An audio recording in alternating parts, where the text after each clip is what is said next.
Welcome to IMF Fitness. My name is Dwayne and I'm your host. Today we are interviewing Grant Twiggy Baker. Twiggy is a surfing legend. He is a 3-time big wave world champion surfer and the current world champion. Twiggy travels the world charging some of the biggest waves out there, and today we're going to be speaking to him about how he balances his life, the love of surfing, and still keeping fit and healthy at the age of 47. Closing on to 50 years old, he is beating some of the young surfers out there, and we want to know his secrets. We want to get to know him a little bit better. So sit back, listen up, and get involved. Hey guys, I'm sitting here with Grant Baker, better known as Twiggy. And how are you doing today? I'm good. It's a good day. Thanks for coming in. Thanks for having a chat with us. Super interesting guy. So obviously I've known you for a few years. I've helped you out a little bit with some rehabilitation, some training. Helped me out a lot. And I thought we'd get into a little bit of your injuries today, how you've overcome those, because you've had some big ones. And then I want to chat a bit about your sport. It's super interesting for me. Obviously, I love adrenaline sports. I love all sports. And I didn't know as much about surfing. I'm not a surfer myself, but I love the ocean. And I've done a ton of things in the ocean, like fishing. I enjoy that. I've bodyboarded a little bit. I think I can body surf. You know, growing up here, it's just lovely to go out in the shore break and just mess around there and get dunked. You know, I remember growing up with mates and we'd literally stand there. And here in Belito and in Umhlanga, there's some gnarly shore break. Big shore breaks. And just standing there, you get hurt. And you know, you can mess around as a kid and you don't get injured. And then thinking about what you do and how big those waves are, it's like, I actually still use the shore breaks to train. Really? Because you get properly worked in that shore break, and there's even a massive wave doesn't have that kind of instantaneous impact feeling that the shore break here gives you. So it's a great training tool. You jump in the shore break when there's a strong wash, you get pounded by 4, 5, 6 waves, and you run up the beach and you run back against the current and you jump in again and you do laps, and it's just body surfing. Just body surfing, just taking off on a wave, getting pounded, coming up 2 breaths, 3 breaths, getting pounded again. And it's amazing cardio. And what do you think of those guys skimboarding? I've checked a few of them, they're also pretty good. Yeah. Skimboarding too is amazing. The shore break here is epic for skimboarding. I know skimboarders get a lot of injuries. It's pretty high impact, you know. So I used to do it when I was younger, but I haven't done it for a few years. It seems like much shorter lived though, like, you know, because you've got to time it, and then you don't ride as long as you would surfing. No. So it's the only thing. It's just another way of using the ocean, which is very cool. But it is pretty short-lived. Good for fitness too, because it's great like for fitness. In running the whole time. You check those skimboarders, they're in good shape. Ripped. Yeah, ripped. Yeah. So when we met, it was an ACL injury, was the first one we dealt with, wasn't it? Yeah, so I've had 3 major injuries in my life. I broke my neck in 2004 kiteboarding, and then I did my knee, the trifecta, ACL, meniscus, what's the other one? PCL or MCL? MCL, ACL, meniscus. I did that in 2009, and then I had the slip disc with sciatica in 2019. Beginning of 2019, so those have been my 3 major ones that have kept me out for about a year. On your foot as well. Yeah, then I've had minor ones. Those 3 kind of kept me out the water for a year each. 9 months to a year, and I consider that a bad injury. And then I've had a bunch of minor ones like 3 months, 6 weeks, but those are cool to get through. Those are easy to get through. It's the long ones that hurt. And you had the old school way of doing the ACL recon where they took a hammy graft. That's right. So they took my left hamstring and used that in my left knee, and I've never had problems again with the knee. The knee's always been amazing, but I've always had a tight hamstring. So obviously if I was to do it again, I wouldn't do that way, but I went to the top surgeon in Cape Town who was doing all the Springbok rugby players, and I thought, you know, they would be doing the right thing. But obviously next time I do it, touch wood, if I had to do it again, I would use a cadaver for sure. Cadaver. And have you done any let's say, not controversial, but like anything extra? Like, have you had like PPR replacements or plasma replacements or any sorts of, you know, something to enhance the recovery that you wouldn't just find in a conventional rehabilitation place, like, you know, something like what we offer? No, I've never done it. I've looked deeply into it over the years. Obviously, once you get into your 40s, you know, a lot of people are telling you to do this and that to help you. But everything that I've looked at seems like a short-term solution, and then you're going to have problems down the line. So I'm talking specifically on the steroidal side, on the human growth hormone and stuff like that. How old are you now? I'm 47. So, you know,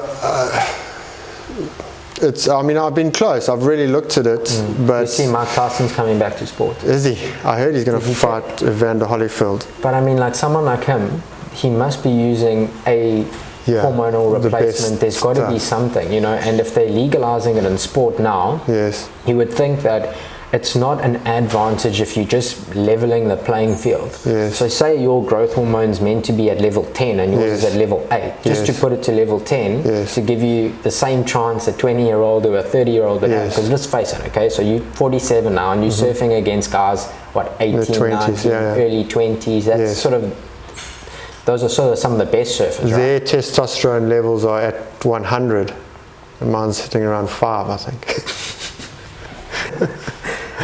Yeah, it's interesting. I mean, we could talk about that topic for days as well. But I mean, just on the recovery sense, besides that, what else do you do for recovery? I mean, you're training pretty much every day now. I mean, what do you do? Ice bars. There's a big movement on breathing, yoga. A lot of guys are into hyperbaric chambers. What do you use for recovery? I kind of just use what you tell me. You know, a lot of stretching, a lot of rolling. What are those machines, those gun things called? Theragun, massage. Massage. I do the ice bath. I like the ice bath. I like the cold shower in the morning. And, you know, I do a lot of kind of cross training too, which is not high impact stuff.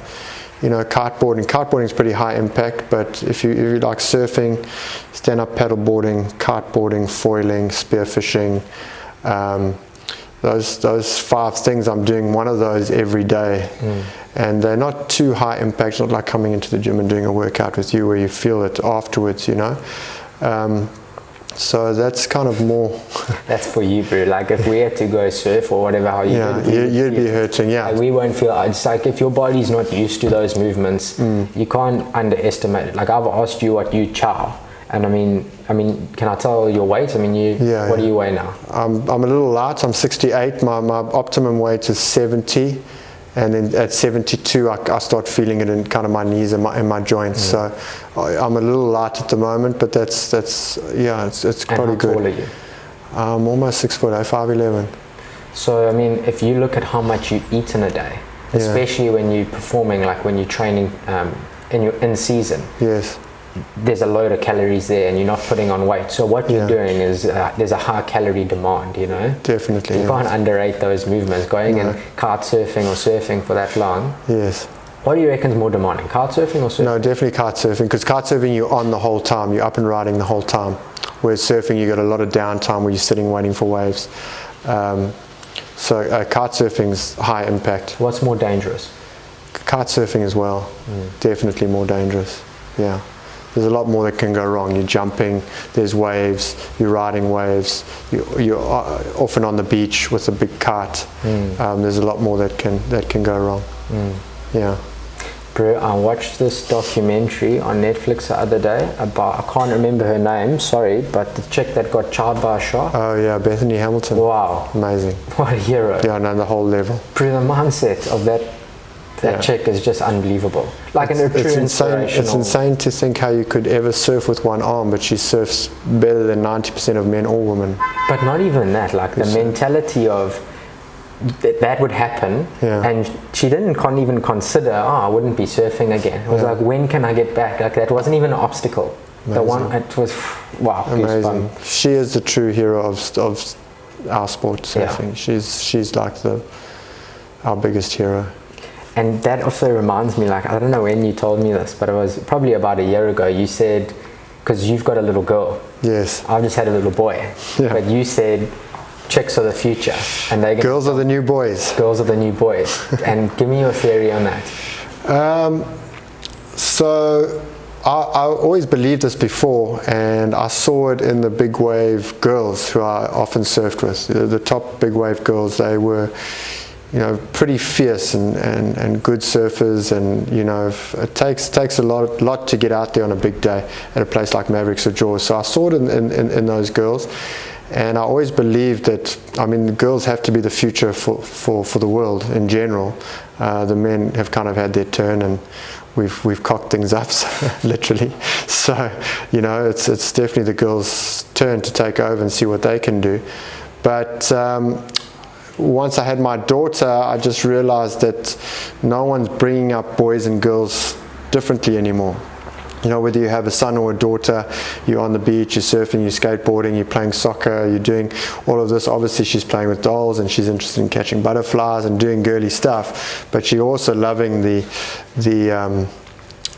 all the normal boy stuff too. So there's action sport. Yeah, the action sport. There's no difference in how they bring up boys and girls. So I think very soon you'll see girls and boys competing against each other, especially at a younger age when strength isn't that important.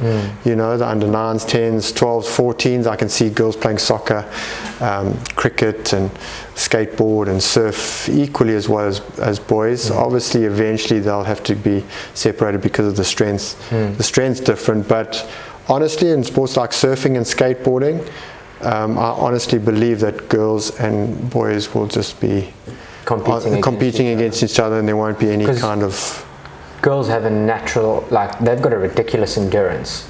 Like, if you think of endurance and you think, okay, well, men would be naturally better, no. Yes. And like pain tolerance to endurance as well. Yes. I see it in the gym too. When you get a guy in here, you get a girl in here, both never trained in their life, the guy's always going to give up before the girl for some or other reason. Yes. And you can't compare them strength-wise. And even like, there's something about a male that's got this brute mentality of, I'd rather die than give up and show my weakness. It's almost like an egotistical thing that you have. You know, there's like a dog in a man that just, you don't see that in a girl, but girls are just like smarter. Well, not all girls. I've seen it in this big wave girls, and there's, you know, there's some tough girls with that same determination, and I think that'll change. That's got a lot to do with, I mean, we have the orphanage up in Ananda here. We have 400 kids up there, and what I've seen from being involved with that orphanage is it's got nothing to do with your kind of birthright or where you were born or what situation you were born into. It's got everything to do with your development in how you end up physically and mentally, spiritually, and how you develop into a person. Because we've had kids, orphans, that have come from the very worst situations that you can possibly imagine in the entire world, born into, lived in it for a year or two, and then they come to that village, and in 5 or 6 years they are A students playing incredible soccer, and you know, even the older ones are now getting, you know, college degrees, doctors, whatever you want. So whereas those kids would have been, you know, hopeless cases, and it's the same with girls. So we're going to bring them up like boys. We're going to say to them, you are as good as a boy, you can do anything a boy can do. The whole mindset will change, and yeah, it's going to change the game. It's very interesting. It's brilliant. It's exciting to see, eh? Yeah. Like, I agree with you 100% on the action sports, specifically skill-based things. Anything that doesn't require strength. Yeah. You're never going to get a girl that can play rugby against the guys, or even soccer, or even cricket, because there's a lot of strength in there. And you think, like, I ride enduro motorbikes, you know, like the Roof of Africa type stuff, and it's very technical, because you've got to move 115 or 100 kilogram bike about with all your kit on, and you're climbing mountains that literally mountain goats would climb. Who win those races? Smaller guys, lighter guys, or big? generally you've got to be ripped, you've got to carry on little weight, you've got to have super endurance, because I mean some of the days you're riding anywhere between 6 and 12 hours depending on your skill level and depending on if it's raining, not raining, so the terrain. But the girls are just coming in and climbing way faster than the guys. We rode with a girl who just started, and I was like, when I started it took me 3 or 4 years to have the patience, and like I would just try and go as fast as I can to get up there, and you'd land up falling, hurting yourself, breaking your back. And you can just see there's a different thought processes, more patience, get to a thing, sort of analyze the rock, and then, you know, make a strategic move to get up and over it. And they learn quicker. That's the way what I'm seeing, you know, in that sport specifically. But I think you're right, like in where it comes to skill sports, they've definitely got the right nature to be able to dominate and learn faster. Interesting. Absolutely. We've drifted off onto a lot of talk about girls now. Daughter. Yeah, daughter.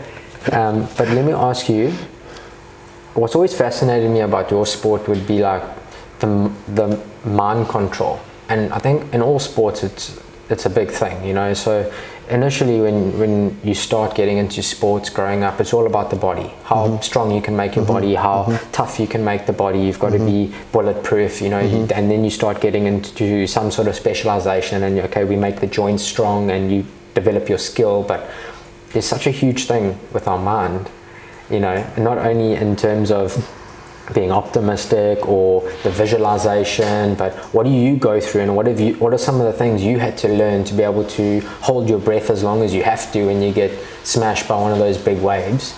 And tell me as well on that question, what's the longest you've been held under there? And give me like one of the gnarly stories you've had where, like, have you had something like that? You must have. Yeah, of course.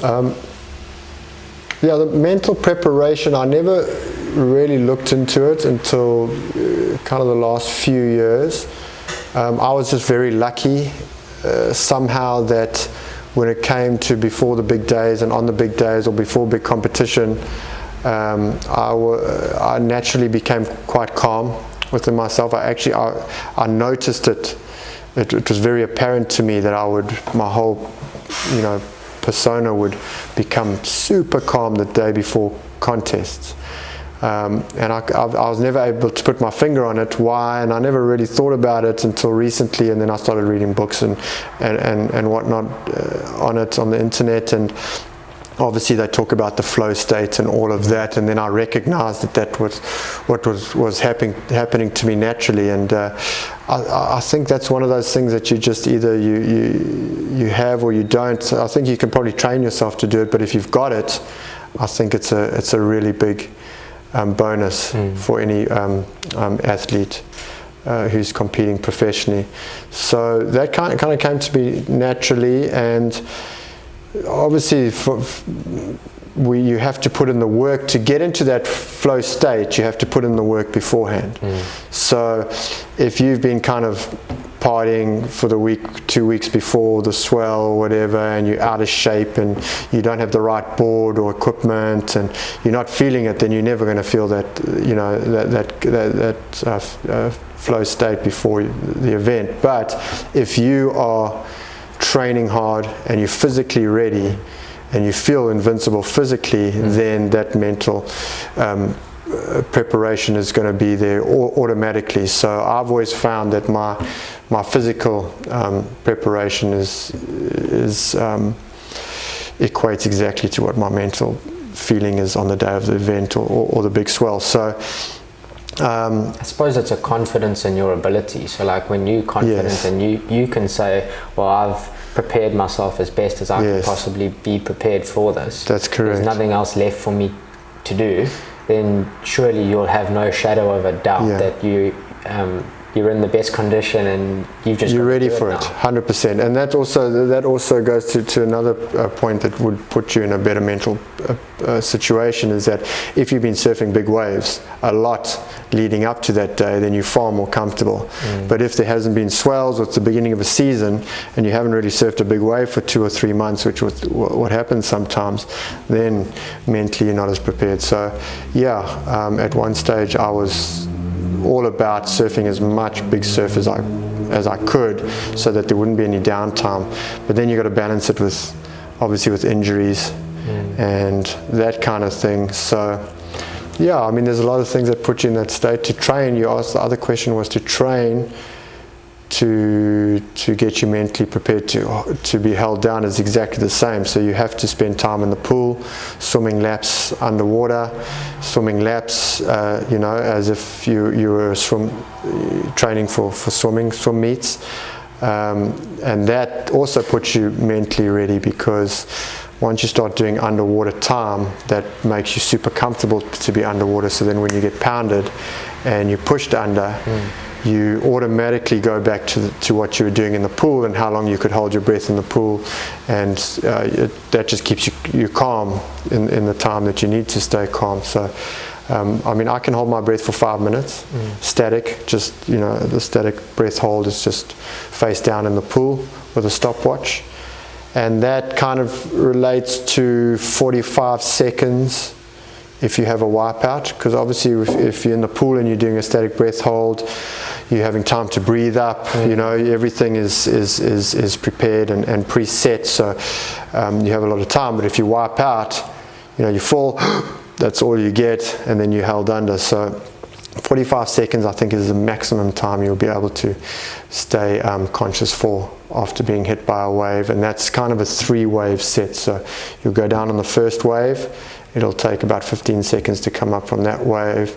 If you don't come up from that wave, then it's 30 seconds. And if you don't come up from that wave,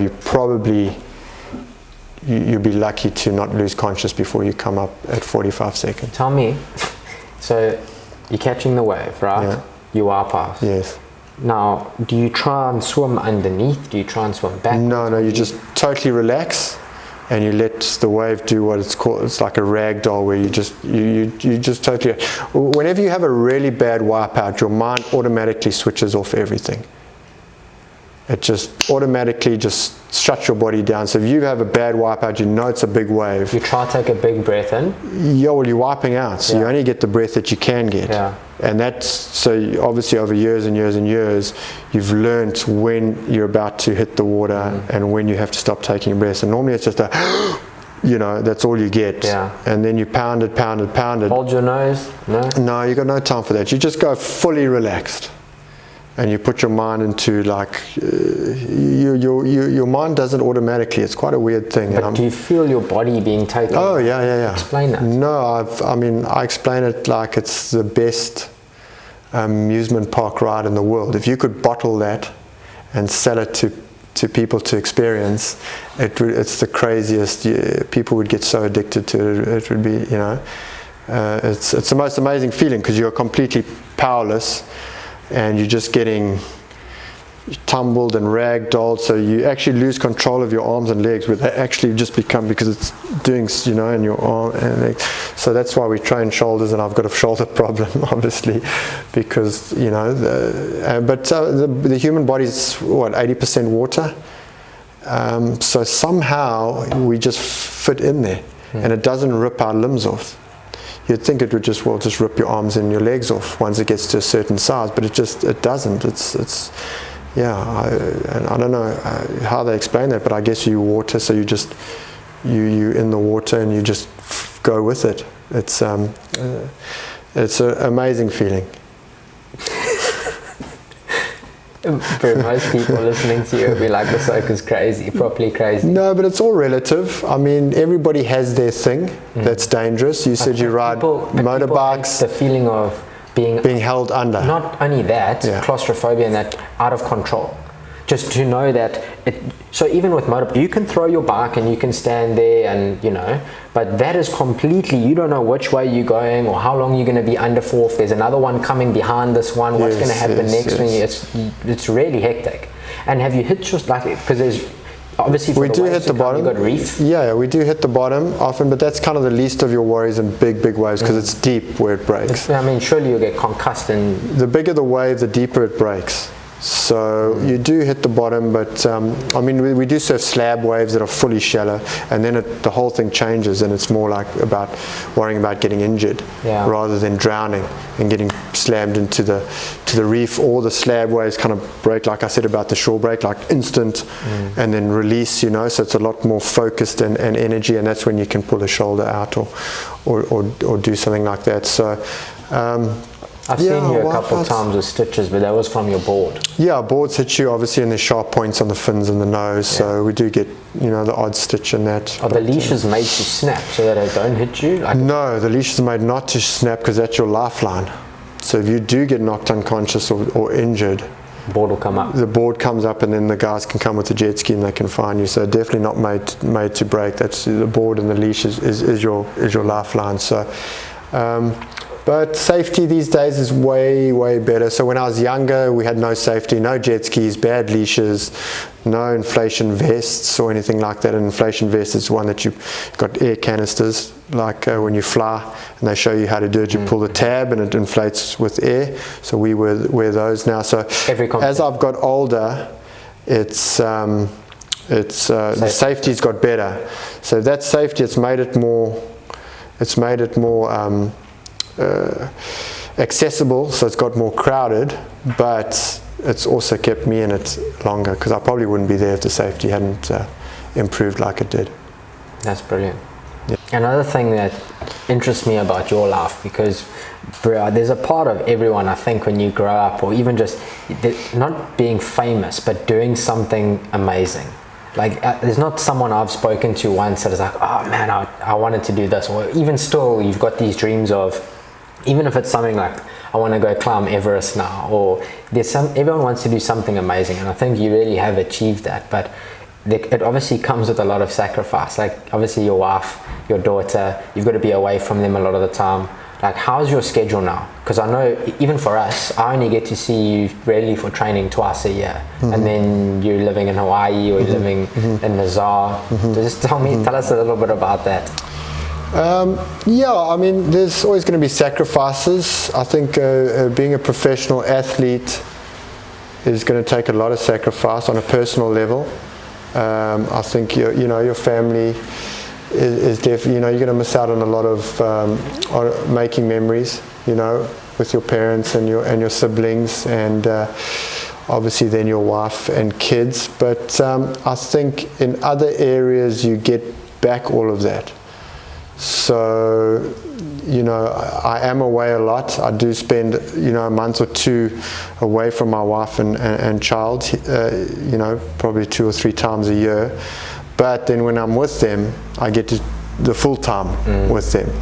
So, 24/7. Yeah. So I don't have to go off to work from 8 to 5, and I don't miss out on all that. So it does balance like that. I think, with my siblings and my parents, I think I've missed a lot of, birthdays and weddings and things like that, which has been very difficult, cousins and whatnot. But I mean, it's a small sacrifice to pay for the lifestyle that I live. I get to be in Hawaii, I get to be in Europe, I get to travel to Indonesia, all over the country here, Australia, all these amazing places, South America, Mexico. All these amazing places, and I get to take my wife and child with me on most of them. So yeah, I mean, it's just all about balance and that. And a lot of people, how can you leave your wife and child? But then I know inside that when we're together, it's full time, and I'm putting it all back. So it's definitely nothing to complain about. And Kate and Billy, they very happy with it. I'm sure Kate's glad to see me go here and there for a month or two. And maybe as Billy gets older, it'll be more difficult. When she understands that I'm going for a long time, I'm sure now it's going to get more difficult. But then you just got to explain to her that, like right now, we've got all this time together. And I mean, you've been surfing a long time. You're 47 now. You've won 3 world titles. How many more have you got in you? What do you reckon? Because you say when Billy gets older, what's she now? 3 or 4? She's 4, yeah. So, I mean, I've definitely got another world title in me before I'm 50. And then after 50, my goal is to win one more event in my 50s. I don't know too many people in any sport who have won a major event in their 50s. So I don't know if, if that would be a first or something like that, but that's always kind of been my goal, to win a major event in my 50s, and especially in surfing, because it's such a young sport. It's actually a sport for 14 to 24-year-olds. That's when you're in your prime, But that whole game's changed. I think for most sports that's changed. You can definitely see how you can now go, extend your career, even in rugby and football, and that career seems to be boxing, MMA, late greats coming back. And I think the nutrition and the training and everything is so much better that now your body can go for longer, and mentally you just get stronger and stronger and stronger. So there's that balance, and if you can keep the physical up, you're always going to be mentally ahead of everyone. So it's going to be an interesting next 5 years. I think you should win 5, at least while you're still training with me. That would be nice. I like the number. I saw the hat you gave me, the 3-time. 5's just got a nice ring to it. 5 wouldn't fit on the hat though. Just 5. You got to do it, boy. You can do it. No, I mean, you got to keep your goal. You got to keep your goals big, but you got to keep. You got to set the shorter term goals a bit easier to attain. And what's your favorite place? Like, I know you've been a lot in Hawaii, but what? To be honest, there's nowhere better than the north coast of KZN. There's nowhere better in the world than right here. Living or surfing? Living, even surfing. For what I do, all the different sports, the spear fishing, we've still got abundant fish life here. The wind blows sometimes, but it doesn't blow other times. So the surfing's good, or the kiteboarding's good.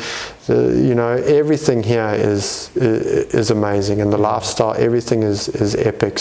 I was also chatting to some of my mates overseas, and I've said I may go over and work somewhere overseas or set a business up for a different income stream because our rand is cut and you can't really use it anywhere else. But in terms of the lifestyle you get here, it's just, and the weather, or like in winter to be wearing shirts and shorts, and it's ridiculously good lifestyle here. No, it's hard to beat. And then Hawaii is very nice. It's very similar to here. The weather's very nice, and you've got the same access to the ocean and the sports and everything. Hawaii is very nice. The locals let you surf, no problem? To be honest, Hawaii's got very deep racial issues, just like we have here, where past injustices that haven't been fully recognized and paid for, and it's a bubbling cauldron there as well. I'm a bit ignorant on that one. What is the local Hawaiian person like? What's the ethnic group? It's Hawaiian. So they were, they were a race of people that were there for thousands and thousands of years before. So they've separated white and Hawaiian people big living time. in Hawaii, really? Big time, and it's also economic. What's the fight? Apartheid, the same. Like what is the industry there, or how do you? Well, they were forcefully put out of power. The Queen there was in the late 1900s. The Queen was overthrown, and the Hawaiians were put out of power. But that was after the missionaries came and gave them the smallpox blankets, and I think there were 2 million natives Hawaiians before the Europeans came, and within 50 years there were like 200,000. They'd killed them all off. Remember I told you about that technique, it's a myofascial release, which we call lionotherapy here. Yes. And I said it was based off of a technique that the ancient Hawaiian people used to do called rolfing. And basically there was some interbreeding in that going on, and the woman had worked out that by rubbing, so like the child's legs would be born with like bad bow legs, or the foot would be a little bit deformed, and what they would do is rub it straight, and it'd take weeks or months or whatever the time frame was, but they'd get it right. And it would basically a manipulation of the bony structure as the child is still developing, but also what allows that is the myofascial release. So you've got your deep fascia and your superficial fascia, and if you release it enough, it allows the muscle to expand within it, I've explained it to you before, Yes, how it yes. works, you know, and the muscles are in small little pockets of fascia. And even if you've got a very tight hamstring, for example, you could stretch that hamstring for days.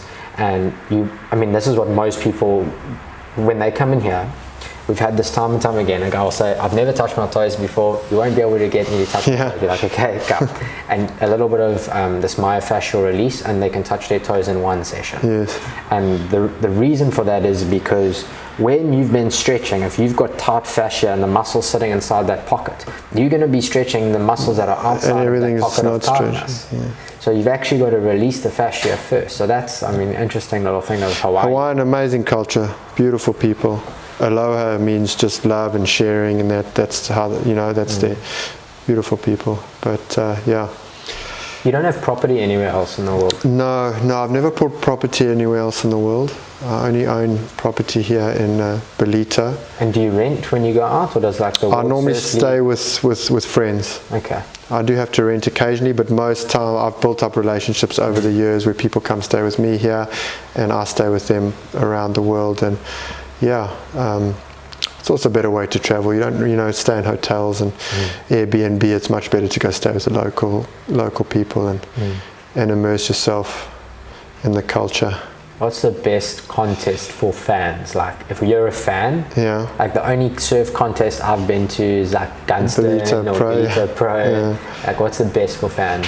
I think Jaws, because you can line the cliffs and you've got like a bird's eye view and you see all the action pretty up close for how big the wave is. So Jaws, Mavericks is not great because it's quite far. You know, a lot of the big waves are kind of out to sea and far away.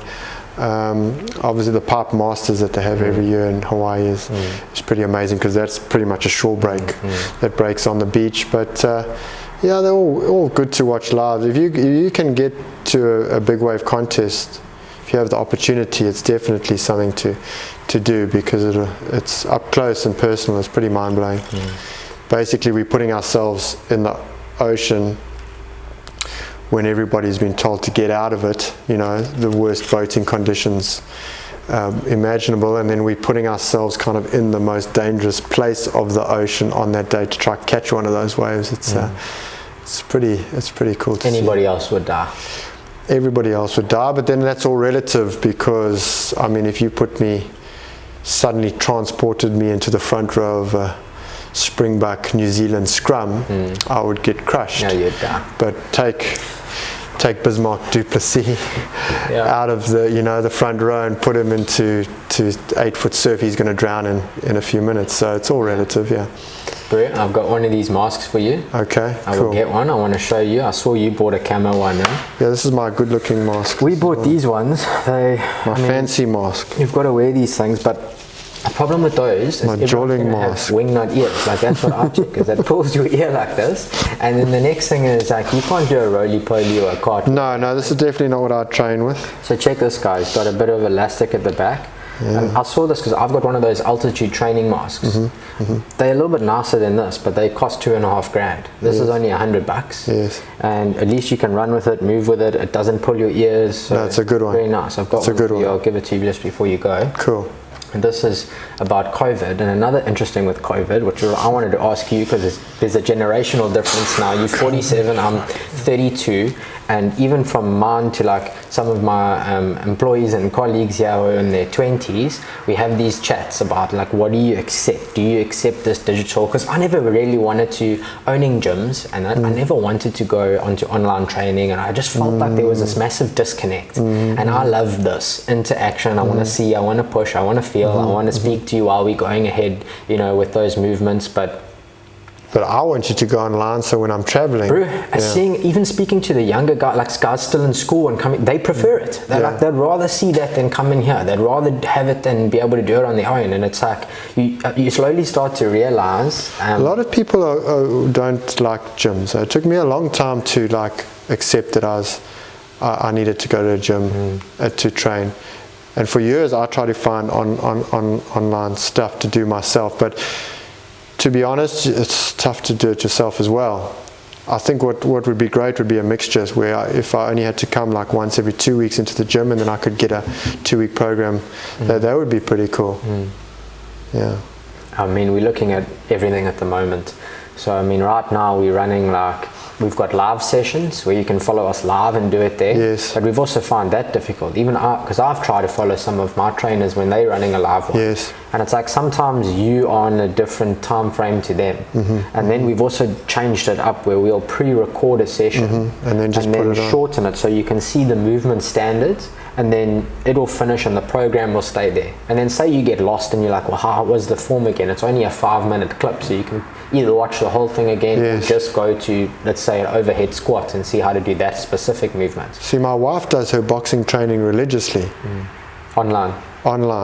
Does she watch them boxing and then box with them? So they're doing it live. Just while while we've been in lockdown, she's been doing it. So she'd normally go and do it face to face, but she's it'll come down to what kind of person you are. Again, you're either the kind of person that's going to be diligent and follow it online, but it's harder.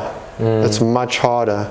There's something about like someone waiting for you and having to be there at a specific time, doing it. And pushing you while you're doing it, it's maybe more people will also comply when there's a routine. So like when, let's say, people get into a routine of whether lockdown continued, or let's say it continued indefinitely and life was completely different and you had to live from that little bubble the rest of your life, you would still need to form some form of a routine just to keep yourself sane. You know, you can't just wake up and go, well, what am I going to do to see how I feel today and go with the flow. Well, someone like you and I couldn't do that. Absolutely. But I think when that happens, more people would say, well, I'm booking up 5 to 6 for my training. Yeah, must do. And then you'd see it happen.